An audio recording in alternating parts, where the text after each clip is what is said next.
Ekranlıqqa qadrli ko'rmanlar, yaxshimisizlar? Biz bugun yangi kuyimiz, yangi mehmonimiz bilan birlikda Sabah kuyimizni boshlab oldik. Shu tapda dehqonlarda bo'lib atqani Nazgul Tursunjon riyosatchiligidagi, ya'ni Xinjiang Sabah madaniyat tarqatish cheksiz shirkati yangidan yo'l qo'ygan Sabah kuyi programmasi. Qadrli do'stlar, har kuni yangi kuylarimizni dehqonlarga sunyapmiz. Yaxshi ko'rdinglarmi? Mana shu kuylar ichidan hammanglarning yaxshi bahosiga erishgan, ustozlarning e'tirof qilishiga erishgan bir kuy tanlanib, hatto oxirida ana shu naqshining emisi ishlanib, ya'ni yangi qiyofatda huzuringlarga sunildi. Shu qadrli do'stlarimizning Sabah kuyini o'zining har kundagi ayrilmas do'stiga aylantirishini chin qalbimdan umid qilaman. Bugungi aziz mehmonimiz bo'lsa, hammanglarga tanishib bo'lgan, balkim o'zimmi bakrak tanishib bo'lgan Ey Shamol degan naqsi yana anam chiroyliqdan iborat ana shu chiroyli so'zlar yig'indisi bo'lgan shu kuy bilan nom chiqargan yosh naqshi Abdusami Erkin qarshi olamiz. Rahmat. Abdusami, sizniki mushu ikki naqshingiz balkim sizniki mushu san'at hayotingizni boshlashingizga ham hozirgidek taraqqiy qilishingizga pek kuch berdi deb o'ylayman. To'g'rimi? To'g'ri. Ben şu tunji hamda cho'ng sahnlarga chiqishimizda bunday hisobda shu 2014-yili Ipak yo'li sadasi programmasiga tunjulab Shamol degan naqshlarni chiqqan. Ondan lekin anam chiroyli degan naqshimizni aytdik. Hozircha ham 7 yil vaqt o'tdi shunga. 7 yildan ko'proq vaqt bo'ldi. Yili ham yana shu naqshlarningki tomoshabinlik. Ondan lekin yani ko'plagan jiq naqshlarni aytdik, lekin shu xalqimiz dastlab yaxshi ko'rganiga tanqimaydi ekan, lekin biz yanlab eng yangi bo'lgan ijodiyatlarimizni qilishga tirishimiz. Undaqda bu ikki naqshi kimning ijodiyatidir? Shamol degan naqshi hamda so'zi muzikasi o'zimniki. Akkordlashtirishni tartibini o'zim qilgan. Undan keyin anam chiroyli degan naqshi teksti Erkin Zerib dadamning. O'zimning dadasiniki. Muzikasi o'zim muzikasini ishlagan, akkordlashtirishni Shuhrat deb bir akamiz qilib bergan. Demak, hamsa dadangiz tekstini yozib bergachga siz o'qig'achda bu naqshani shunday yuraklarga tegib turishmi? To'g'ri, dadam yili hamma menga izchil shu yangi bo'lgan, shu turmushga eng yaqin bo'lgan, turmushga yaqin bo'lgan naqshlarni tekstlarni yozib berdi yoki bo'lmasa tahrirlab berdi. Meniki shu kasbdagi eng yaqin hamkorlash uchun ustozim desam bo'ldi. Mundaqda. Haqiqatan unda oila muhitimi bizniki shu shug'ullangan kasbimiz bilan intayin muhim bog'lanishib bo'ladi ekan. Demak, hamsa dadangizlar ishqinglar haqiqatan sirdosh, kasbdosh ham ustoz shogird ekansizlar. Dadangizning umri uzun bo'lsin. Rahmat. Undaqda Abdusami, biz hamda ko'rib turayotganingizdek shu Sabah kuyi programmamiz orqali kunda bir yangi naqshni ko'pchilikning huzuriga sunyapmiz. Albatta men shu kunda bir yangi naqsha deb noit ishtikdayotganim bilan yangi bir naqsha, yangi bir kuyning maydonga chiqishi oson ish emas. Ijodiyatchilarmi hamda kunda to'xtamay yangi ijodiyat qilsak deb o'ylaydi, lekin ijodiyatning birinchi manbasini, shuna ilhomini tepishmi bir mushkul jarayon, uni puturib, akkordlashtirib ko'pchilikka yoritishning o'zim bir mushkul jarayon. Shunaqo? To'g'ri. Amsa bugungi yangi kuyingizning ismi anglab baqsak? Bugungi yangi kuyimning ismi shu so'zi, muzikasini meningki eng yaxshi kasbdashim davom guruhimizdagi a'zoyimiz G'ojimat Qurbon og'inamninki so'zi muzikasi bilan ishlangan Tamasha temizdagi yangi usulliq naqshimiz. Ajab yaxshi. Tamasha deb ismidan chiqib turibdi, balkim do'stlarimiz hozir bir usulliq naqsh chiqadi ekan deb ekran oldida turib, usulga tushishga tayyor turayotgan bo'lishinglar mumkin. Mana shu xilosiyatda Tamashaga qani birlikda jo'r bo'laylik.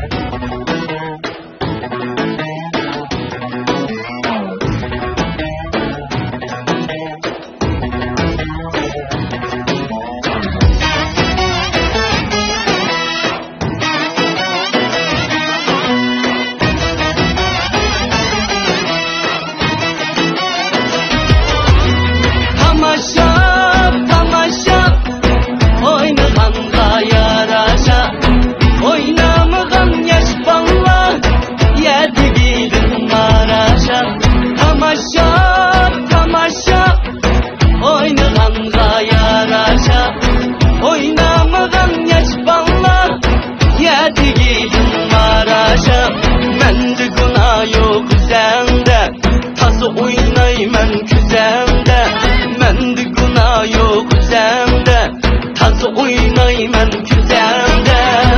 Eskinin oti yaman dep, otları yaman boldu, ağzıda eski digendim, gönlü derman boldu.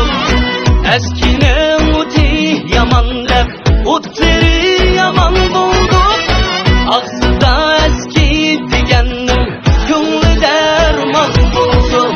Mende günah yok üzemde, tazı oynayman küzemde, mende günah yok üzemde, tazı oynayman küzemde.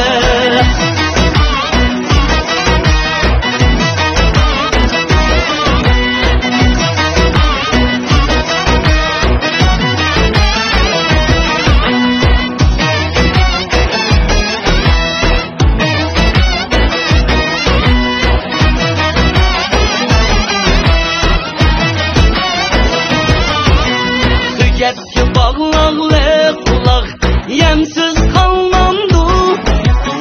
Yaxşini söymegen ahmaq yarsız kalmamdı.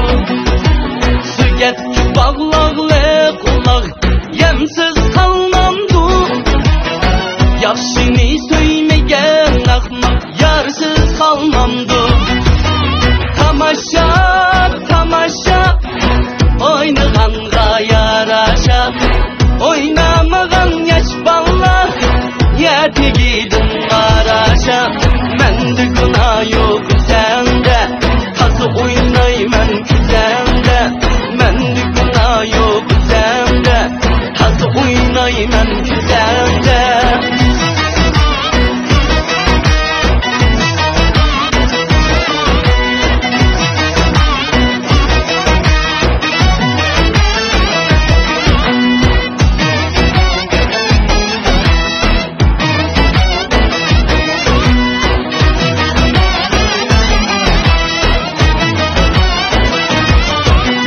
Mende günah yok üzemde, tazı oynayman küzemde. Mende günah yok üzemde, tazı oynayman küzemde. Mende günah yok üzemde, tazı oynayman küzemde. Mende günah yok üzemde, tazı oynayman küzemde.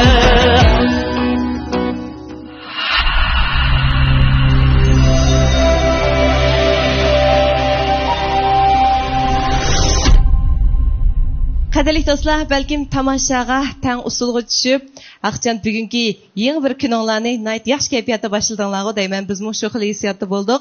Absami nayt xursand bo'ldik deymizmi endi? Qarasam Absaminiki mijoz xarakteri sal eg'ir besiq ekan. Shundaqmi ham kam so'zdak his qildim. Lekin endi hozirgi tomosha degan naqsha orqali, ya'ni o'ziniki o'xshamagan bir tarafini namoyon qilib, usullik naqshlar albatta bizning turmushimizda kam bo'lib bo'lmaydi, chunki biz endi usul ritmlari chiqib bo'lguncha usul o'ynag'imiz kelib ketdi. Midrab turimiz.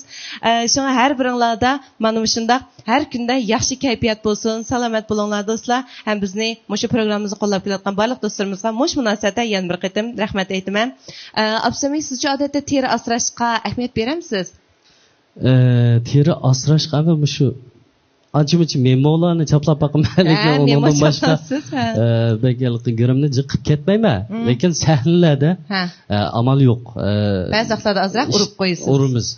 Lekin endi bu teri asrash, mana shunday siz ancha nima emas ekansiz, puxta emas ekansiz bu ishga. Teri asrash deganimiz ma ustidagi rangli kirimdan ko'rsatmaydi. U shu terimizni tozalash, uni pokizlash, uni suv to'liqlash, oqsil to'liqlash degandek ma jarayonlar teri asrashga kirdi. Sizning da'vatqonlaringiz bo'lsa, nuqson yepish, ya'ni nuqson yepish BB malhimi deb qo'yamiz biz. Mana bugungi shu bir haftalik programmamizni alayda qo'lgan Xinjiang Gilana Biopatexnika shirkati biz uchun mana nurg'unlagan yaxshi mahsulotlarni shu sahnamizga tizib, orqali hammalarga go'zallik va sog'lomlik beg'ishlashni maqsad qildik. Bugun endi ko'pchilik tanishtirmoqchi bo'lganim ham teri asrash, ham nuqson yepish xarakteriga ega bo'lgan mana shu gilananiki nuqson yepish malhimi. Buniki ham ikki xil rangi bor. Biri shangyabaydaymiz, birisi siransi, birisi ham odatdagi rang, tabiiy rang. Yana birisi sal oqroq mi. Şu anda dostlarımızdaki man müşkil teri asraş ve nuqson yepish alaylik bo'lgan mushkil maylarga ehtiyoj bo'lib qolsa, Gilana mahsulotlarini ishlatib beqishni tavsiya qilamiz. Ham sizning mushu jihatga bilimingizning yanada cho'nqirilishini umid qilaman. Bo'ldi. Undaqda Absami bugungi bu naqshingizni hamda yana qayerda anglag'il bo'ldi? Bugungi bu naqshni shu bizningki Vangi muzika qutimizni kirib tamasha yoki bo'lmasa Abdusami Erkin deb izlasak topqil bo'ldi bu naqsh. Demak hamsa Vangyunga kirgandan keyin Abdusami Erkin deb bassak, mushu Abdusaminiki burunqi naqshlari va hozirgi mushu yangi kuyi qatorliq naqshlarning hammasini anglay oladiganmiz. Shunga biz sabah kuylarimiz orqali har bir alanga yangi estetik zo'q berishni maqsad qilib keldik. Do'stlar, atki yangi mehmonimiz ve yeni kuylarimiz bilan sizlarla patraq didorlashishni izlaymiz. At ko'rishaylik do'stlar. Xayr xo'sh.